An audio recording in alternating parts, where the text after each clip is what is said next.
Welcome to the Movies of the Damn podcast. My name is Kyle Grant, and I'm sitting here as always with my friend and published horror author, John Hunt.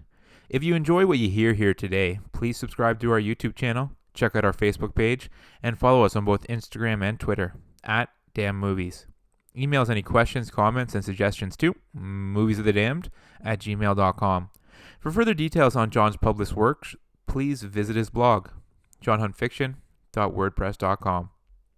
Today, we'll be discussing Robert Eggers' 2015 film, The Witch. The movie is set in New England in the 1630s and opens as William and his family are banished from their colony over a religious dispute. The family is then forced to build a farm near a secluded forest. They seem to have adjusted to their new life, but are quickly sent into a tailspin of grief when baby Samuel disappears while playing with older sister Thomasin, later revealed to be stolen by a witch. Soon after, Thomasin and brother Caleb head into the woods to check a trap, but become separated. Thomasin safely returns home, but Caleb returns delirious and sick, and later expels a bloody apple from his mouth before finally dying. The family immediately suspects witchcraft, with Thomasin and her twin siblings throwing accusations back and forth. Based on this, William then locks the 3 remaining children in the goat house for the night. The next morning, William finds the stable destroyed, the twins missing, and Thomasin unconscious and covered in blood. He is then gored and killed by Black Phillip the billy goat, and Thomasin is forced to kill her mother in self-defense. Thomasin then makes a deal with Black Phillip, who materializes into a tall, black-clad man, and she joins a coven of witches as the movie ends. Just to let everyone know, this episode was requested over email by Blake. Blake had previously suggested Hereditary for an earlier episode, which John loved, so we thought we would cover another one of Blake's favorite movies. So that's how we got here today. John, opening thoughts on the movie? Yeah, Blake picks good films. I really, really like this film. Oh, I love this movie too. I like Hereditary as well. So it sounds like Blake, like you said, has a good selection of horror movies as his favorites. Well, ones that we like anyways, right? So other people might not, but like in my opinion, he has a great selection of films so far. Hey, you know what? Your opinion is what counts, buddy. So there's so many good things in this film. So the very opening, you got to look at what very quick character development, right? Yes. Yeah, So and I wrote that down. The opening scene was fantastic. Yeah. You immediately knew who these people were, what they were about. And you knew who the trouble was going to be from. I wrote down quick and to the point. Yeah. And so like right then you're like, wow, great writing, great directing, right? So I immediately bought in. I was not going anywhere. Well, because right away it sets the scene perfectly. You know that this family is highly religious, and you know they're on their own. Yep. So it just sets up the rest. Even no more than that, you know the dad's stubborn. Yeah. Right, and you know he's not one to bend, and you know the one daughter Thomasin didn't want to leave. You could see that in her face right there. She's like, "What?" You could see that she didn't want to be banished. Well, I think the rest of the family, like, yeah, they don't want to be out on their own away from the colony. You know, the other ones were more resigned to it. Like, well, Papa says, right? Whereas Thomasin was like, I don't know, man. Like you could see she was immediately distressed, and she was the last one to turn to leave. Well, because she was stuck in it. And you find out later in the film that she has memories from England. Yeah. So it's like, I can only imagine, like, you're living in England. Then you take this voyage to the new world, and then you're expelled from your colony and you're out on your own. Like, that's quite the change for a young girl. How old would you say she was? Like 14, 15? Yeah, something like that. So that's a lot of change for the first 15 years of your life. Yeah, and for sure. But what I was trying to draw attention to is, like, so when the family was turning away, they had to call to her because she was stuck in that moment of, I don't want to do this. Yeah. And I think you, very early on, that was great character development for all of them. Right, where the other ones we're gonna listen to Papa, we're gonna follow Papa, or the William, and Thomasin was like, wait a minute here, but then she also fell in the line very quickly. Well, she had to, right? She had no choice, right? But I'm just saying, I thought that just the opening scene was awesome, and it keeps going from there. Everything in this movie, and we've talked about before, like there is a reason for it. They're showing you things for a deliberate kind of message going on throughout this movie, right? Yeah, they're just adding bricks, right? And they're building. And then it's early on in the movie, obviously, when Thomason is kind of out with baby Samuel, and she's playing peekaboo with him. That's a great scene, by the way. Oh my god! Like it made me sick. Yeah. And I'd seen this movie before. I saw this movie in theaters when it first came out, but this might have been only the second time I've ever watched it. Watching it back for this episode of the podcast. Yeah. But just to see the surprise and then shock when the baby's gone. Yeah, because it was so quick. It was so instantaneous, and you as an audience member you were expecting something to happen, but not that, right? Yeah. Like something to scare her or something. you know, something, right? That would have her either run off and leave the baby, or maybe an animal does come out and snatch the baby right in front of her, right? You see something, but it's just like, you know, close her eyes, open, gone. Yeah. And I thought that was so clever. And just like throughout this movie, I found myself a lot like putting myself into the place of the characters, and just like I couldn't imagine losing a child like that. No. Like it just made me sick. It makes me sick thinking about it, and just in that situation. And then you see that right after that happens, things really start to take a turn. Well, things take a turn, and Thomason always seems to be at the center of them. Yeah, because it becomes obvious later on, but you kind of see it right from the start that the mother blames her. Yeah. And that the father loves her, but like everyone is just kind of like upset because Thomason is the one who lost baby Samuel. Mother definitely blames Thomason. Yeah. And Dad didn't really help when he didn't come out right away and say he stole the cup. Yeah, because Mother then when her father's special, I think, silver cup was missing. Silver chalice. Right away blames Thomason, the one who lost Samuel. Yeah, and Dad doesn't speak up then. Speaks up later, but he doesn't speak up then. You know what I found really interesting when I was watching this the second time? Because this is the second time I watched it as well. Throughout the film, Thomason gets accused of being a witch, right? Throughout the film, from the little kids, from everyone, she never denies it until one time, until the dad confronts her outside. So throughout the whole movie, you know, you're a witch. She doesn't say, no, I'm not. She just says they're lying or something. You know what I mean? Like a distraction thing.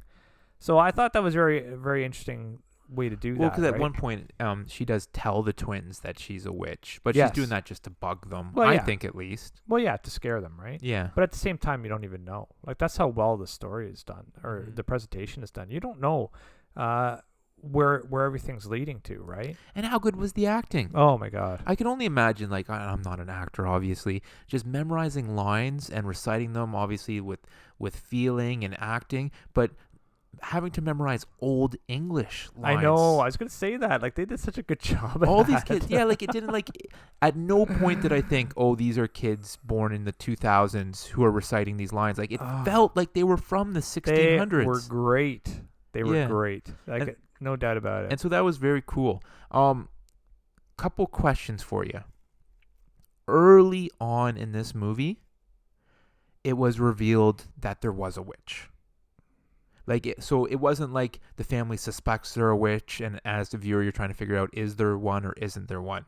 Very early on, it's revealed that there is, because as soon as Samuel is stolen, you see the witch running with the baby, kind of. Oh, you mean to the audience? Yeah, to the audience. Okay. You see the witch running with the baby throughout the forest, and then kind of doing that, I don't even know what to call it, sacrifice or ritual with the baby or whatever. Yep. What were your feelings on that? And the reason why I bring it up is I think it might have been interesting for the audience not to know whether or not there actually is a witch, or whether or not the family is just descending into madness and like hysteria and paranoia. What are your thoughts on that? Do you like the way they did it, or do you think I might be onto something where it might have been cool if, as the viewer, we didn't know? So that's an interesting premise. I think either way, the story could have been told effectively. So cut out that scene with the baby and the witch. The story would have went on fine without it. Yeah, right? exactly. Think about it, if you excise that out totally, for sure. But the whole point of this film, well, not the whole point, but a major portion of this film was the belief in the supernatural and the belief that supernatural things were happening. And some of the visuals with that witch and stuff, like, I loved it. Like, I loved it. Not the visual, like, that was really gross. I felt terrible about it when she's like using the butter churn, and then you see the blood and all the gore of where the baby was. And then she's like, using a churn and over there with that. I thought that was gross. But when she walks out and there's that wonderful moon and she's walking, like, I thought it was a very, very well done shot and very powerful for me anyways. But I like, so I was going to ask you about this. Like, when was the seduction of Thomasin to go to the dark side throughout the entire film, or just at the very end? Like, why was she always immune from these things? But there's also a theory that I read online that she was evil the entire time. That's what I'm saying. Was she seducted at the very beginning? Was this something that she knew was going to happen? In my opinion, and this is just as a viewer, I believe that she had no idea about the witch and wasn't seduced until the very end, when she had nowhere else to turn.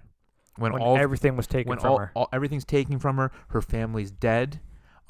They lay breadcrumbs to say that she can't go back to the village. Because remember when William says there'll be a meeting of the council to decide on this. And so she knows if she goes back to the village, explains what's happened, they might treat her as a witch and like burn her at the stake or something. For sure. Yep. So then she has nowhere else to turn.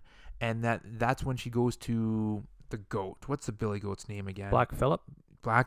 And says, please talk to me. I'm paraphrasing here. Yeah. Why won't you talk to me?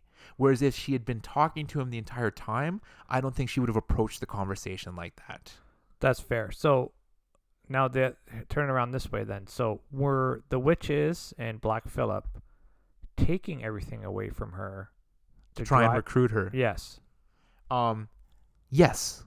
Is that what you think? Yeah, but then because I have questions too. But it's so funny that a movie that you leave with questions, you still love it. I know. It's like, it doesn't bother you. The twins. Yeah. Were the twins bad, or were the twins being tricked, and were they stolen at the end for more sacrifices? See, I don't even know. Yeah. I don't know. But and that's what we talk about it all the time. Presentation, right? Presentation. Yeah. What was this movie trying to do? But usually, John, and you've said it before in previous podcasts or previous episodes. Yep. That you hate it when there's some like unanswered questions and you have to like kind of make up answers for yourself. It depends on what the unanswered questions are. If they are intrinsic to the plot, like there's no movie without with this plot line, then I'm annoyed. Oh, right? okay. Like, how do we get from point A to point B? Because it didn't show that. Like, how do we? And it's part of the moving the plot forward. If you were to once again, if you were to excise that witch scene or excise, what happened to the kids? Like, because it didn't matter to us, did it? What happened to the twins? Like, we're curious. Yeah. But without it, does the plot still move ahead? Yes, it does. Can I give you my opinion on the twins? Sure. I believe that the twins were good. Mm-hmm. I believe that the witch or the devil, whatever you want to say, was communicating with them through Black Phillip. Yeah. But it was more to like build that paranoia and get them to do things. Yeah. And then to eventually be able to steal them. Maybe yes. I don't even know. Like, why did Thomasin have the blood on her? Yeah. Right, because the witch came into that hut with them. I think it was to frame her. But the witch came into that hut with her. Yeah. With them, right? How crazy of a scene was that when that she's like drinking from from the goat's udder? Yeah. Oh my gosh. That's what nightmares are made of right there. This is such a good film. So many nightmarish visuals, right? Yeah. But then as well, not only were these great visuals, but there was just like reminders for me at least, just how grateful I am to be alive in 2019. Oh, for sure. Like, the one scene that made me sick is when the kids are kind of listening in at night. Everyone's in bed. To William and his wife are kind of in bed and they're talking, like arguing a little bit. Yeah. And she says something like, "We're going to starve." Yeah. And I'm like, I've never had to worry about being hungry in my entire life. Yeah. But that was like a genuine concern. Yeah. In the 1600s. Like, are we going to die of starvation? For sure. Like that like one thing that kept coming to my mind, and it's a great way to describe this movie, is unsettling. Yeah. There were so many things throughout this movie that were unsettling, like things that it left you thinking about. This was one of those movies that keeps you thinking long after you watch it. For sure, and it keeps you off balance the entire time Yes, that you're watching it. that's a good way to describe it. Right? You're always like, okay, what's going on here? This is important. Why is this important? Why am I so interested in this? Like, it's all of it's very good like But that. it's also not like in a crazy, confusing, No, complicated way. no. It's just more like you want to understand, so you're investing your time in it, right? So you're investing your thought process in it without any disdain that you would have for when it's not, when it is confusing. Like sometimes you're like, okay, why is this happening? And because it's confusing, and you have disdain for that, right? Because it shouldn't be confusing in that way. Yeah. This was not like that at all. This is more like, why is this happening? Because you're genuinely interested and you want to know. And you're in this movie the entire time. For sure. And the one scene that sticks out in my head is kind of when Caleb eventually makes it back to the house, and he's naked and delirious and shivering and sick, and they kind of have that scene. I want to call it almost like they're up in the attic or the second level or something like that. Yeah. And he spits out the bloody apple. Yeah. And then he has this like almost like this like monologue, I want to call it, where he has this like he's just about to die, and like restates his faith in God and everything like that. I'm like, this is some tension. This is some crazy acting. No, the acting was incredible. And then the kids are throwing the accusations back and forth about you're a witch. Will you talk with Black Phillip? And I'm just like, what a scene. Well, here's another thing that was a great scene. That was there's a lot going on in that scene, and a lot of, oh yeah, you're right. That was a great scene. Here's a question for you though. Like they made a big deal about the baby not being baptized. Yes. And Caleb not being baptized. And that was a genuine fear, because this family was so religious. Yeah. Religious first. Yeah. Where like everything came from religion. Yeah. Like as you could tell, like they were like reciting scripture from memory. Yeah. They couldn't even read or write. And you found out at the end, Thomason couldn't sign her name. Yeah. Right? So like they were illiterate, but yet they would memorize the scripture. That's how much they were into the Bible and into their belief.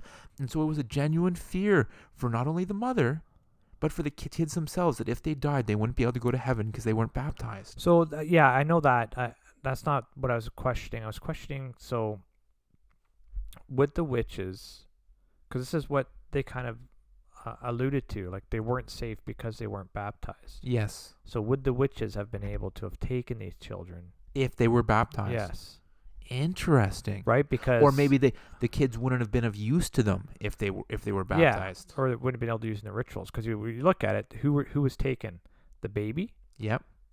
The twins. the twins not baptized, and Caleb not baptized. Yeah. Thompson was, and both the parents were, and Yeah, and both the parents were murdered on scene. Right, so it's in. But the thing I liked, like kind of building off that point and kind of echoing what I said before, is like it wasn't just the kids who were worried, right? Yeah. Just having like childish minds and just be like taking things literally. Like the mom was like generally like praying that Samuel wasn't in hell. Yeah. And it's just like, again, putting myself into these characters' places is like I could see families living in the 1630s or whenever this movie took place as having that devout religious belief. Yep. And to the point where when things start to happen around the farm, actually turning against your own children. Yes. And it's like it's difficult to think of someone doing that in 2019, but I could see something like this happening in the 1600s. And that's why this movie spoke to me so much, is because it felt like it could be real. So even if there wasn't a witch, it felt like a family could believe there was a witch and that their children had made a deal and turning against them. Yeah, so what you were talking about earlier, if they took the witch's portion out of this, it still would have been effective. Yes. Just the belief that there could be a witch. Yeah, so, well, your belief makes it real. Yes. Right? So, no, yeah, I get that. I thought that's also an interesting. Because right off the hop, people would be like, well, that's unbelievable. No way would a dad ever lock his children up in the goat house. Yeah. But I believe that he would do that just based on everything you'd been shown so far. For sure. And here's so I read a lot of weird stuff, right? So well, you're a weird guy, so I get that. So I just read a lot in general, but one thing that I found interesting in this film, but they didn't really address it. Maybe they did, you could tell me. But like all their corn was like not good. Yeah. It's like Well, that leads with the conversation where the mother is like, "We could starve." yeah, the rotten food, the rotten corn, and then what was one of the goats were squirting out blood. Yeah. So I read, in some of the witch folklore that when a witch is nearby, the milk will spoil, the blood, goats will give blood, and food will get will not be edible, like all that type of thing, right? But I was wondering, like, how close were the witches? Like, because I'm kind of like, I'm on the fence here about whether Thomason knew what was going on. Okay. I don't think she was. I don't think she did know, but I could see why you think that. And like I said, I read online that there are some people who believe. Only because of what you said earlier about, and which I already agreed with, about all the entire belief system. Yeah. Right. So if the corn's like going like that, and the blood's coming out of the goat, the kids are calling her a witch, and they say a witch is nearby. Like, did she not think that maybe a witch was nearby? Yeah, well, it was nearby. It was within walking distance. Yeah, I know, but she didn't actually say anything about this. She never talked about a witch at all. Everyone else did. Because I don't think she knew. The only time that she did is when she thought it was in jest. Yeah. Right. No, and I get what you're saying. I guess the big answer is I don't know. I don't know the answers to these questions. Maybe it's just really simple, but I want it to be more complicated. You want it to be more complicated than it was? No. Yeah. No, I get it. The one thing that isn't complicated is the jump scare at the end with Black Phillip goring him. I know. I knew you could tell things are not going to go well for this family, but I didn't see it going like that. No. And that, like, it made me jump even the second time watching. I'm like, oh my gosh, I forgot about this. Well, it was so well done. It's just like, Thomason? Boom. Right? I was like, no, there's no way. And how could you predict that? The goat's going to kill the dad. Really? And then having to kill her own mother in self-defense. Yeah, I know. Like, how awful was that, right? Yeah. And I could just imagine that. Like, Mom hated her, though. Oh, yeah. Well, just ever since baby Samuel went missing, right? Yeah. But I think, as you were just mentioning a couple minutes ago, with the food rotting and the milk not being good, that was important just to, like, raise tensions for the family. Well, yeah, and to have them, but even they didn't mention that a witch might be nearby. Yeah. Maybe it's just for some people that know of it. I don't know. Okay. And I'm still upset that you can't answer my question about the twins as to whether they were abducted like Samuel or whether they made a deal like Thomason. But I guess that's just, it's up in the air. Well, here's the thing, because was Thomason awake when the witch was in there? Yeah. So she knew what happened to the twins. I guess so, unless she was knocked unconscious. Well, she knew that the witch was in there. Yeah. And then she woke up. But then she didn't say anything to the parents. Yeah. Like, that would have been the first thing. As soon as she woke up, she's like, Dad, Mom, there was a witch in here last, like something like that, right? Yeah. That's what I mean, right? But then she stayed quiet. Oh, now you're starting to convince me back. But I'm not sure. I'm just saying there's a lot of things that left me thinking that I don't think Thompson was complicit in the murder of her family, but I think that she was like, she saw the way things were kind of going and just kind of let them be. Yeah, like with almost became indifferent to the fact. Yeah, instead of trying to fight against. I'm gonna let this play out, and hopefully it works out well for me. Right? That interesting. Type of thing. Yeah. That's what I'm getting the feeling about that, but I'm not 1,000% sure because it didn't really take a lot for Black Phillip to convince her, right? Like, so your whole point is that this is a deeply religious family. They're so worried about going to hell. Right, and you also said she has nowhere to go, right? So, but at the same time, deeply religious. A lot of people would, like, especially back then and even before then, would rather die than go back on their beliefs. Like that's a good point, right? Because even if she went to the town and they ended up like judging her and like burning her at the stake, she could still have the belief that she was going to go to heaven. Yeah. Whereas as soon as she makes that deal and signs the book or whatever, and like it was a quick one, right? Hey, do you want this forever? Sure do. But maybe right, it didn't take any convincing. Maybe she lost her faith though, just with everything that happened to her family. Well, how could you lose your faith when there's the presence of supernatural right there? No, I hear you. You're in the presence of a supernatural evil, and your belief is in a good God. Why would that faith? I think that faith would be more strengthened, actually.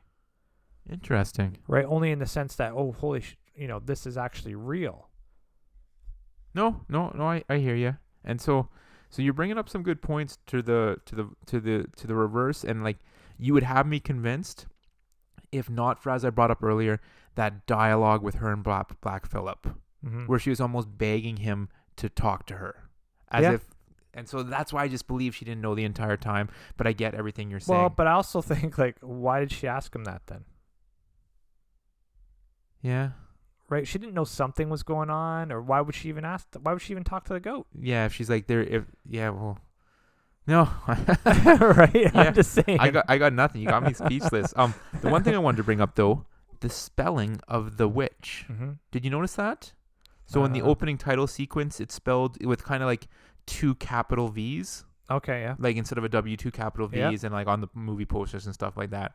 So I actually found some stuff that in preparation for this movie, filmmaker Robert Eggers did a ton of research, and he found the spelling that way in an old pamphlet on witchcraft from that time period. Oh, nice. So that's, I guess, how they used to spell witch, was with 2 capital V's. Oh, wow. Which is kind of interesting. It is interesting. Yeah, so I just thought that was kind of a cool tidbit. Another cool one is this movie won a ton of awards from very kind of like critic associations and film festivals when it first came out. And as you might guess, critics loved it. Of course. 90. Oh, yeah. However, Rotten Tomatoes audience score, 58. Oh, my God. I think, again, and we've talked about this before, has to do with expectations. Yeah. People might have been going in there expecting to see a movie with a ton of jump scares about a witch, and this one was more of like that slow burn, unsettling, thought-provoking type of movie. This is like, to me, this is like a drama with horror elements. No, for sure, right? And so I'm just thinking that the reason why it might be so low is because people didn't get what they were kind of expecting, and I can't put myself back to like what my expectations were going to the theater that first time. I'd have to, and I should have done this actually, looked up the trailer to see what the trailer leads you to believe. Because if the trailer leads you to believe it's going to be like a jump scare or like battling a witch thing, right? I don't even know. I think the trailer did show like just like slow burn type of, to me anyways, I remember just like some dark visuals, right? Like, I don't know. It's almost like this is the type of movie where you need to go in it with no expectations. The less you know about this movie going in, I think the more you'll enjoy it. Well, you should go into every movie like that, right? Because you don't know what you're going to get, right? So someone could tell you what you're going to get, but you bring a whole different thing to the table, right? You bring your own life experiences. You bring your own perspective to it, right? So you should always go into a film with an open mind, and provided you're going to a film that you think that you're going to be seeing. Like if you go to see a horror and it turns out that it was a drama, yeah, you might be a little upset, but at the same time, that was you that messed up, right? Not the filmmaker. The filmmaker and the director, they put that product out there and they put it out there the way they wanted it to look. So you're not judging on the product, you're judging it on your expectations, and that's wrong. You should be judging it on the product. And I agree, unless the trailer pointed you that this was just going to be a straight up horror, and then it wasn't that. It was like a little bit of a bait and switch type thing, but otherwise I agree completely with what you're saying. Even then, once again, like what do trailers show you? The most interesting parts, right? Yeah. While keeping the storyline vague. So if you go into a movie thinking the whole movie's going to be what the trailer was, you've already lost. No, fair right? enough. You're already going to be disappointed. You're kind of just a little bit of willful blindness going on. Absolutely, because all those scenes, there has to be scenes to set up those exciting moments. Yeah. And you know what sets up exciting moments? Non-exciting moments. Yeah. So you have to be prepared for that. This thing did well at the box office. Good. Budget of $4 million. Box office a little over 40. Mm-hmm. So good return. That's great. 10 times. To put you on the spot, would this be a John Hunt movie in the 90s? Like, would I have liked it in the 90s? Yeah, would you have given it a 90 out of 100? Oh, for sure. Yeah, for sure. Yeah? Yeah. Because that's an exclusive list. It is an exclusive list, but let's look at it from that standpoint. It was exemplary acting. Yes. Great storyline. Yes. Great directing. Can't disagree. Powerful visuals. Powerful is a good way to describe it. Yeah. And there's nothing in here. There's no stupid decision. No, because again, you might think the stupid decision is a family turning against their kids, but I believe it. No, you got to take it in the whole context of the situation, and it's 1,000% believable, right? So there's really really not a lot wrong. There's not a lot wrong with this film. No, Not a lot wrong with this film. And my It's question, just like the only thing that, it's definitely in the 90s for me, but was that it's not, so we both watched it only twice, right? Once Yeah. when we first saw it, and the second time for preparation for this podcast. So that speaks to that missing percentage for the 100%, right? Because a 100% movie for me, or close to, I've watched like 5, 6, 7 times. oh, okay. Right, you know what I mean? So like nothing that detracts from this movie. It's just not something that gets me excited to watch. Well, it. no, because this movie makes me a little sick. Both Yes. times I watched it, it makes me Yeah. sick, and I Well, it's just like, don't necessarily want to make myself sick, right? and that's also true, right? So, but for what the film was trying to do and what it accomplished and everything, all the elements to it, Perfect. absolutely in the 90s. I can't agree with you more. Well, buddy, anything else to add on this one? Nope. Folks, please subscribe to our YouTube channel, check out our Facebook page, and follow us on both Twitter and Instagram @DamnMovies. We want to hear what you thought of today's podcast and any suggestions you have, especially in terms of what movies you'd like us to discuss next. Send us an email to moviesofthedamned@gmail.com. Please also check out John's full-length novels. His first 2 novels, Dollhouse and The Tracker, are Amazon bestsellers, and his new novella, Balance, is also available on Amazon. You can pre-order John's newest full-length novel, Off the Grid, right now at blackrosewriting.com. For further details on John's other published works, please visit his blog, johnhuntfiction.wordpress.com. Thanks for listening, and we'll see you next time. That's right. If any of you wonderful people happen to live in Guelph or nearby Guelph, I'll be doing a book signing at the Bookshelf in downtown Guelph, 41 Quebec Street, Guelph. And it's on October 25th on Friday. That's a Friday evening, 7 p.m. till 9 p.m. And hopefully I'll meet you guys. Have a good one. And be kind to everyone.